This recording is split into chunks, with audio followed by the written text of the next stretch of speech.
We've been testing the Veritas quick release sliding tail vise for about 3 or 4 months now, and now that the vise is on the market, we can break our silence and take you on a quick tour of this pretty interesting piece of vise hardware. Now, from the user side, it looks just like a block of wood with a handle on it. On the other side of the vise, you can see how it works. On this side, it looks a lot like a quick release vise that you would use as a face vise. It's mounted here to the underside of the bench top with this metal plate, and there are guide bars here. Now, this whole setup means the thing is really easy to install. It only took me about a couple hours to cut out the L-shaped section for the block and to mount this to the underside. But the real story of this vise is how it works.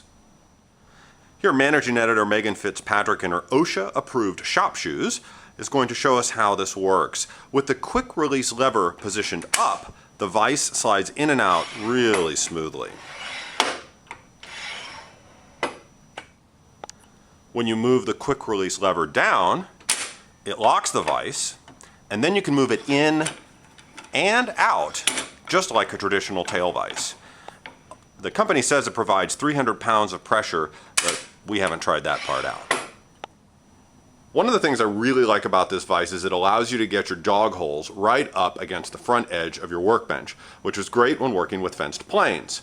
But it really works much like a traditional tail vise married to a quick release vise. You can slide it out quickly, put your work in place, slide it up against the dog, a turn or two, secures it, and then you can release it by turning it and then even sliding it open for quick work. It's really a nifty piece of Canadian work.